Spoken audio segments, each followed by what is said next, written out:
The Cursed Romantics by Brandon L. Breeze. From the short story collection, Love and Nightmares, available now on Amazon. Jonas stepped out of the damp night air and into the concert hall, his eyes scanning the room in search of Elizabeth. He bit his lip, hoping against hope that she had listened to his pleas to meet him there. Multicolored lights streaked across a sea of partygoers, dancing and laughing in celebration of Halloween. The one day of the year it's accepted, even encouraged, to be as outlandish and downright gruesome as you desire. Jonas sliced through the crowd that donned a myriad of ghoulish costumes. A particularly frightful zombie, replete with rotting flesh and tattered blood-stained clothing, caused him to do a double take. There was also no shortage of naughty nurses and French maids, clad in spiked heels and short skirts, but still no Elizabeth. Garnering his own share of gawkers was Jonas, whose visage was that of a vampire, but not with the suave sophistication of Bela Lugosi's Dracula. He was much more akin to the ghastly Nosferatu. Then he saw her, his precious Elizabeth. In that moment, the world and everyone aside from them ceased to exist. Jonas stood and drank in the sight of her. It had been so long. Elizabeth fiddled with her golden brown tresses, while her eyes darted around the huge, crowded dance floor. She wore a lavender, antebellum-style lace gown and hoop petticoat. The costume revealed glimpses of her smooth, pale skin, making her appear even more charming. Easing up from her side, Jonas playfully whispered in her ear, "Hello, my darling."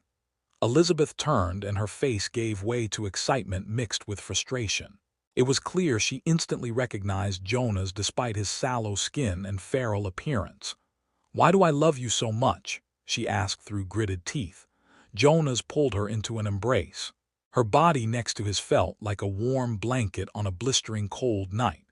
When they released each other, Jonas grabbed Elizabeth's hand and led her through a glass door to the terrace.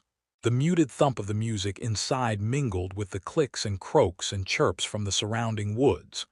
"You turned my world upside down when you left me," Elizabeth said, unleashing months of pent-up frustration. "I've tried to get over you, but I just can't forget all the years we spent together." Jonas shook his head and placed a gnarled finger across her painted lips. "I just want to look at you." "You're out of your mind," Elizabeth snapped, "and you look hideous by the way." "You're as gorgeous as ever," Jonas said. "I don't know what I expected to come from this," Elizabeth said, streaks of eyeliner now running down her cheeks. "You apparently asked me here just to torment me. Well, if you still care anything about me, leave me alone."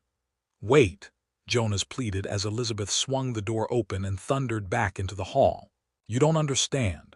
He wanted to chase her and explain everything, but she was right. He had to let go for her sake and his. Jonas helplessly watched as she disappeared into the crowd.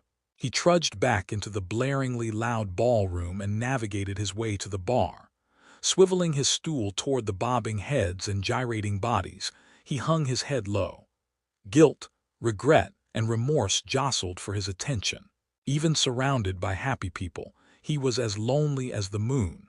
Still, he stayed on, dreading the overpowering quiet that awaited him back home.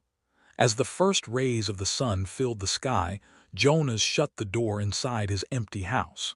He gingerly touched his ugly face. Halloween was over, time for everyone to resume their regular lives. Everyone but him.